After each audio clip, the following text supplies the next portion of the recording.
আণ্ডাৰস্কেপ travel YouTube চেনেলৰ সমূহ দৰ্শকক স্বাগতম জনাইছোঁ।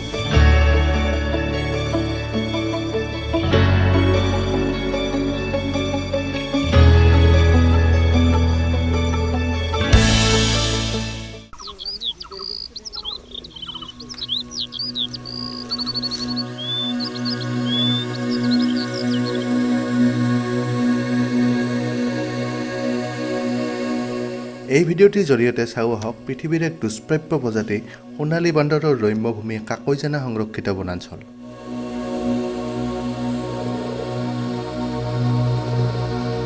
এই ঠাইখন বঙাইগাঁও জিলাত অৱস্থিত আৰু ঠাইখন ৩১ নং ৰাষ্ট্ৰীয় ঘাইপথৰ নিচেই ওচৰত আছে।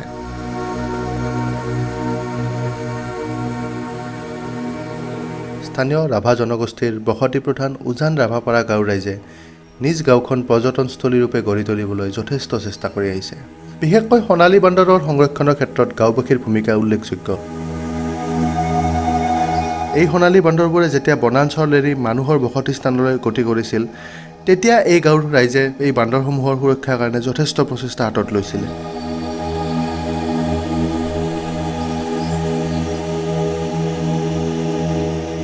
এতিয়া আপোনালোকে যদি কাকৈজানালৈ আহে বা উজান ৰাভাপাৰালৈ আহে, তেতিয়াহ'লে আপোনালোকে কি উপভোগ কৰিব পাৰিব? এই কাকৈজানাৰ পৰা বা উজান ৰাভাপাৰা গাঁৱৰ পৰা এক মনোৰম প্ৰাকৃতিক দৃশ্য দেখা যায় আৰু এই প্ৰাকৃতিক দৃশ্যৰ বা প্ৰাকৃতিক সৌন্দৰ্যৰ বাবে বহুত ঠাইৰ পৰ্যটক ইয়ালৈ ভ্ৰমণ কৰিবলৈ আহে। লগতে ইয়াত থকা সোণালী বান্দৰৰ 100% চাইট ছিং আপোনালোকে ইয়াত কৰিব পাৰিব।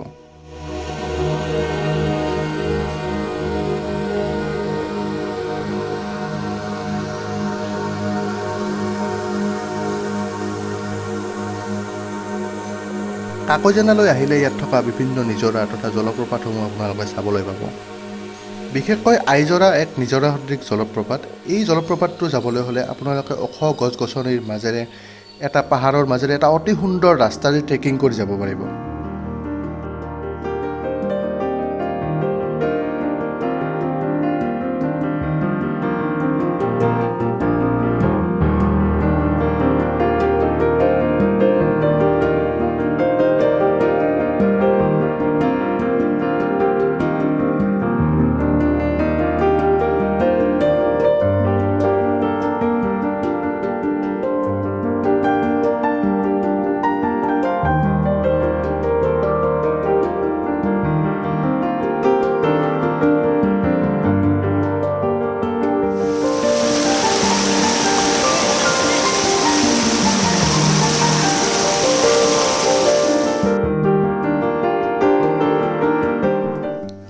কাকৈজানাৰ এক সামগ্ৰিক পৰিৱেশ তথা ইয়াত থকা পৰ্যটনৰ সমলসমূহৰ বিষয়ে বা ইয়াত সোণালী বান্দৰ কিদৰে সংৰক্ষণ কৰা হয় সেই সম্বন্ধে আমি কথা পাতিছিলোঁ কাকৈজানাৰ এজন নেচাৰ গাইড শংকৰ ৰাভাৰ সৈতে। আৰু তেওঁ কি কৈছিল চাওঁ আহক। আমাৰ লগত এতিয়া আছে কাকৈজানাৰ নেচাৰ গাইড শংকৰ ৰাভা। তেখেত শংকৰ ৰাভা। হয়, নমস্কাৰ। গতিকে শংকৰ ৰাভাৰ পৰা কাকৈজানাৰ যিখন ৰিজাৰ্ভ ফৰেষ্ট আছে তাৰে বিষয়ে কিছু আমি জানিম। এই ৰিজাৰ্ভ ফৰেষ্টখন কেতিয়াৰ পৰা মানে ইয়াত ৰিজাৰ্ভ ফৰেষ্ট হৈছিল বা কেতিয়াৰ পৰা মানুহ ভিজিট কৰিব আহে?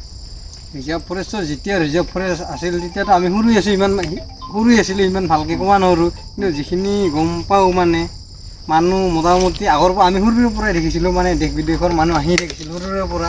কিন্তু আজিলৈকেও দেখা পাই আছোঁ আৰু কি মানে মানুহ এতিয়ালৈকে আহি আছে। গতিকে ইয়ালৈ মানে ক'ৰ পৰা মানুহ আহে?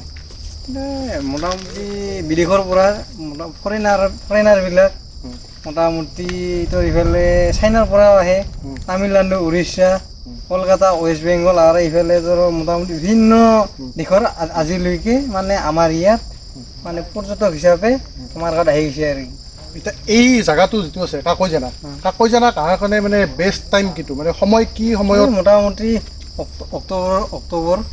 অক্টোবৰৰ পৰা ষ্টাৰ্ট হয় আমাৰ মানে কিবাটো, এইটো আমাৰ টুৰিষ্ট প্লেচ হয়। ইয়াৰ পৰা মানে এনেইতো আমাৰ লোকেল মানুহখিনি দিলে আহে, কিন্তু আমাৰ টুৰিষ্টৰ কাৰণে অক্টোবৰৰ মোটামুটি 18-20 তাৰিখৰ পৰা পূৰা আৰু নৱেম্বৰ, ডিচেম্বৰ, জানুৱাৰী, ফেব্ৰুৱাৰীলৈকে চলি থাকে। এতিয়া ইয়াত কাকৈজানা যিখন ৰিজাৰ্ভ ফৰেষ্ট সেইখন গল্ডেন লেংগুৰৰ কাৰণে বিখ্যাত। হয়, সোণালী বান্দৰৰ কাৰণে বিখ্যাত। গতিকে এই সোণালী বান্দৰবোৰ অকল কাকৈজানাত মানুহে কি কাৰণত বা কি প্ৰকাৰে তাৰমানে সংৰক্ষণ কৰি ৰাখিবলৈ সক্ষম হৈছে? আচলতে একচুৱেলি আমি সৰুৰে পৰা দেখিছোঁ গল্ডেন লিংগুৰটো আছিল আৰু গল্ডেন লিংগুৰ বুলিয়ে অকল নহয় মানে আমাৰ যিটো মানে পাহাৰৰ নেচাৰেল পৰিৱেশ সেইখিনি বস্তু মানে একেলগে সাঙুৰখীয়া আৰু যিটো আমাৰ সোণালী বান্দৰ সেইটো মানে খাপ খাই একেলগে পৰিৱেশখিনি মানে দুটাকে সংৰক্ষণ কৰি ৰখা হৈছে আৰু কাৰণ যিটো সোণালী বান্দৰক আমিতো গম নাপাইছিলোঁ এটা সময়ত যেতিয়া মানে বেলেগৰ পৰা ৰিচাৰ্চ কৰা অহা মানুহবিলাকে মানে ৰিচাৰ্চ কৰাৰ পিছত গম পালে যিটো বোলে সোণালী বান্দৰ দুষ্টপ্য সোণালী বান্দৰ তাৰ পৰাই মানে বাহিৰৰ মানুহবিলাকে আহে এনেকৈ এই বস্তুটোক এনেকৈ সংৰক্ষণ কৰিব লাগে। এতিয়া আপোনালোক যিটো গাঁওবাসী আছে উজান ৰাভাপাৰা হয় এই গাঁওবাসী তাৰমানে বান্দৰ সংৰক্ষণ কাৰণে কি ব্যৱস্থা লৈছে বান্দৰ যাতে বান্দৰবিলাক ইয়াৰ পৰা গুচি নাযায়? একচুৱেলি সিহঁতে সোণালী বান্দৰবিলাকে যিটো মানে তাৰ জীৱনটো খাই বাচি থাকে সেইবিলাক মানে গছৰ ডাল পাত কিছুমান গছ কি গছৰ ডাল খায় বিশেষকৈতো মানে ছজনা ডিংডিঙা গমাৰি আৰু বিভিন্ন ধৰণৰ মানে এনেকুৱা জঙলীয়া গছৰ পাত মানে লতা জাতীয় সেইবিলাক গছৰ পাত খায়। তাৰোপৰি ইয়াত সোণালী বান্দৰৰ উপৰিও বেলেগ কিবা জীৱ জন্তু বা চৰাই চিৰিকটি এই ৰিজাৰ্ভ ফৰেষ্টখনত দেখিবলৈ পোৱা যায় নেকি? আছে কি বনৰু আছে পকপাইন আছে অজগৰ আছে তাৰপিছত ডিয়াৰ আছে সেনেকৈ আৰু বিভিন্ন ধৰণৰ চৰাই আছে বিভিন্ন ধৰণৰ চৰাই আছে আৰু লগতে মানে ছিজনত মানে আচৰিত কথা এটা মানে বিভিন্ন ধৰণৰ আমাৰ ইয়াত বেলেগত মানে সেইটো বাটাৰফ্লাই নাপায় আমাৰ ইয়াত কিন্তু আহিলে বিভিন্ন ধৰণৰ বাটাৰফ্লাইটো পোৱা যায় বৰ্তমান। আৰু ইয়াত যদি চাপ'জ মানুহ আহে আপোনাৰ বিভিন্ন ঠাইৰ পৰা ইয়ালৈ পৰিভ্ৰমণ কৰিবলৈ মানুহ আহিল চাব আহিল এই ঠাইখিনি চাবলৈ আহিল তেতিয়া ইয়াত থকা মেলাৰ কাৰণে কেনেকুৱা সুবিধা আছে বা তেওঁলোকক কি ধৰণৰ সুবিধা আছে? একচুৱেলি আমাৰতো এইখন গাঁৱলীয়া পৰিৱেশ হয় কিন্তু ইমান আমি মানে যিবিলাক টুৰিষ্ট আহে কিছুমানে আৰু মানে যোনটোত আমাৰ ঘৰত যোনটো সুবিধা থাকে আমাৰ হয়তো গাঁৱত আহিলে সেইখিনি সুবিধা নাপাব তথাপিও আমি যিখিনি যিমান পাৰোঁ আচলতে মানে আপোনালোকৰ টুৰিষ্টে আহিলে ৰাভাপাৰা গাঁৱৰ পৰিৱেশত থাকিব পাৰিব। আচ্ছা ইক' টুৰিজিম বা ছাষ্টেইনেবল টুৰিজিমত আপোনালোকে মেইনলি হেৰি কৰিছে ডেভেলপ কৰিছে। তাৰে উপৰি এটা প্ৰশ্ন ইয়াত তাৰমানে যিটো মানুহ আহিব যিবোৰ মানুহ চাবলৈ আহিব তেওঁক খাবলৈ মানে ট্ৰেডিশ্যনেল লাঞ্চ বা ট্ৰেডিশ্যনেল থাল বা কিবা তেনেকুৱা ব্যৱস্থা আছে নেকি? মানে হয় কিছুমানে সেনেকা টুৰিষ্ট আহে বোলে মানে অহাৰ পিছতে কৈ যায় আৰু বোলে আমি তোমাৰ গাঁৱত যাম বোলে এনেকা ট্ৰেডিশ্যনেল খানা খাম এনেকা অমুক তুমুক তাহাঁতে যদি কৈ দিয়ে আমি মানে আমাৰ যিখিনি ঘৰৰ থলুৱা খাদ্য সেইখিনি আমি সিহঁতক খোৱাৰ কাৰণে ব্যৱস্থা কৰি দিওঁ। এতিয়া ৰাভা মেইনলি ইয়াত যিখিনি মানুহ আছে ৰাভা জনগোষ্ঠীৰ মানুহ ৰাভা জনগোষ্ঠীৰ মানুহৰ খোৱা খাদ্য বুলি ক'লে যিহেতু ছিগনেচাৰ ফুড বুলি কয় যেনেকুৱা কিবা এটা স্পেচিয়েল আইটেম হয়তো সেইটো অকল ৰাভা জনগোষ্ঠীৰ পোৱা যায় সেনেকুৱা কিবা আছে নেকি? হয় আমি যোনটো কওঁ মানে আমাৰ একদম আমি সৰুৰে পৰাই দেখি আছোঁ আমি ট্ৰাইবেল মানুহ আমি মানে ক'ব লাগিলে সেই লোকেল মুৰ্গী আৰু আমি পিঠা লিখা আমাৰ সেইটো মানে পৰম্পৰাগত লোকেল মুৰ্গী পিঠা লিখা তাৰপিছত আৰু এই গাহৰি মাংস মাটি কেলাই এনেকৈ মানে যদি আৰু কোনোবাই খাব খোজে আমি মানে আমাৰ ট্ৰেডিশ্যনেল খানা হিচাপত আমি সেইবিলাক মানে চব সিহঁতক মানে খোৱাৰ কাৰণে ব্যৱস্থা কৰাই দিওঁ। গতিকে ইয়াত দেখিলে Shankar Rabha guide nature guide আপোনালোকে আহিলে যোগাযোগ কৰিব পাৰিব। কেনেদৰে যোগাযোগ কৰিব বা ইয়াত কিদৰে আহিব ডেছক্ৰিপশ্যনত লিখি দিয়া হ'ব।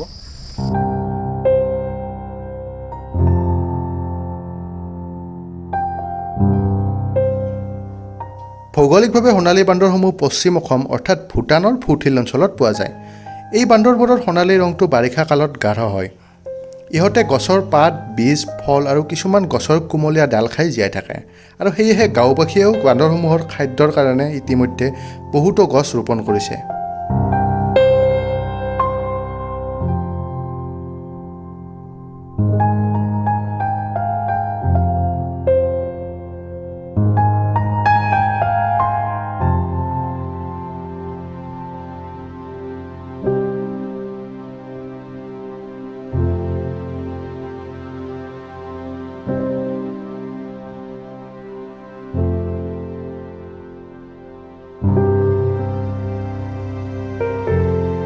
সোণালী বান্দৰবোৰে ডাঙৰ গছৰ ডালত বা বাঁহৰ জোপোহাৰ মাজত জিৰণি লয়। ইহঁতৰ নেজডাল দীঘল আৰু যাৰ কাৰণে ইহঁতৰ শাৰীৰিক ভাৰসাম্যতা অৰ্থাৎ বেলেঞ্চিঙত যথেষ্ট সহায়ক হয়। বেলেগ যিবিলাক বান্দৰ আছে সেই বান্দৰৰ তুলনাত সোণালী বান্দৰবোৰ তেনেকুৱা উপদ্ৰৱী নহয়, গতিকে ইকনমিকেলি তেনেকুৱা একো নেতিবাচক প্ৰভাৱ ঠাইখনত নপৰে।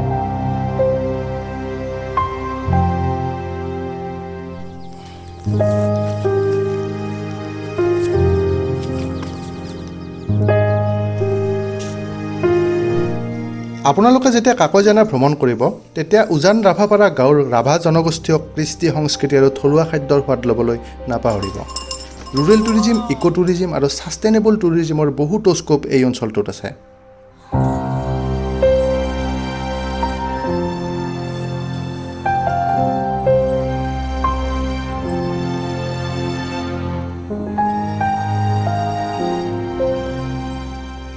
লগতে স্থানীয় যিসকল লোকে তাত গাইড হিচাপে কাম কৰি আছে তেওঁলোকক উপযুক্ত প্ৰশিক্ষণ দিয়াৰ ব্যৱস্থা কৰিলে অঞ্চলটোৰ লোকসকল আৰু ঠাইখন এক আদৰ্শ পৰ্যটনস্থলী হিচাপে অসমৰ পৰ্যটন মানচিত্ৰত জিলিকি ৰ'ব।